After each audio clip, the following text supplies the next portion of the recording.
And then should we look at some of the drums? So the original drums that we had were derived from a few different loops. If I go in here, these are sliced up loops. So this is the first one.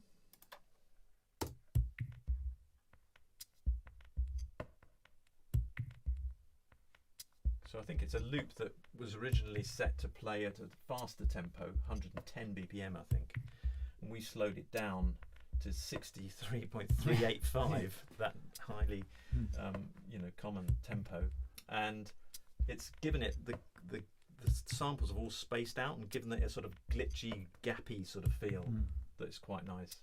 It sounds like sort of old vinyl in a way, doesn't it? Yes, it's almost got some clicks and things, but in this case we thought they added to the track. It's a bit like the preset thing. You might put in a loop or a preset, but it doesn't mean you just need to sit there and a bit of messing around. And sometimes taking it completely out of the envelope, slowing it down, so it starts sounding ridiculous, and then you sort of think, oh, if we just did that, it might work in this particular instance. Well, also I think there's a kind of thing of not just, I mean, obviously there are a lot of the presets are fantastic and that's why they're usable, but nearly everyone has got all this stuff, so in some ways it's nice to give your own personal stamp on some of these things, because otherwise,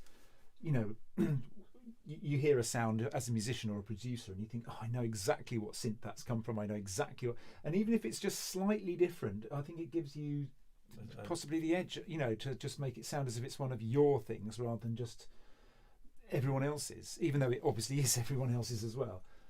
So this was another loop that was originally 115 again, so quite similar to the other one. We were wondering about whether or not the bass drum was loud enough or heavy enough, and that's one of the things we were wondering, whether or not it'd give the track more punch by emphasising the bass. But I was just going to put the original drum beat that we put you in, but they work quite nice together. But they have a strange sort of feel about them, which is quite interesting as well. And there were more drums that we added later on down here somewhere. These are from a plugin called Stylus RMX from Spectrasonics, yeah. So it's been around for quite a while, but it's just a sort of standard hi-hat, well, as much as a hi-hat can ever be standard. Just an 8th hi-hat. Quite a soft, sort of warm thing. But the whole track has got a sort of soft, warm sort of feel. Yeah. And then I think there was a crash that we put in from time to time from the same plugin. There's also quite a few little textures that do similar things, aren't there? Like there's an Omnisphere sound, which is a ambient pad sound, and then there's 2 or 3 sounds that are doing similar sorts of things, but because they're slightly moving around, they're not all playing exactly the same. They're playing very similar things, but not playing exactly the same thing. Like the pulsing, there's that backwards pulsing, gives another sort of rhythm, doesn't it? Okay, this is what the backward pulsing does. So it's a tonal thing, but it has a rhythmic element as well. And again, this is a part that Bob's played in, and you can see later on it sort of develops as the track develops. So, it's nice to have the track sort of opening out and closing down and sort of ebbing and flowing in this sort of ambient style of music. And then there's the other more just standard sort of pad sound that was, again, both those sounds was from the Omnisphere. I'll open that up for you. That's again a Spectrasonic sound plugin, which we both highly rate. I mean, we've had so many sounds from Omnisphere, it's crazy, but they're all really lovely, and they're quite organic sounding, and they evolve over time as well. Yeah, so definitely. It doesn't. I mean, although they are electronic, they don't sound obviously electronic. It's well worth a look if you can. So this other pad sound,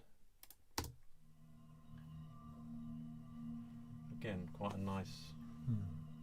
But that's quite a sort of continuous sort of sound throughout the track. It doesn't vary that much. Yeah.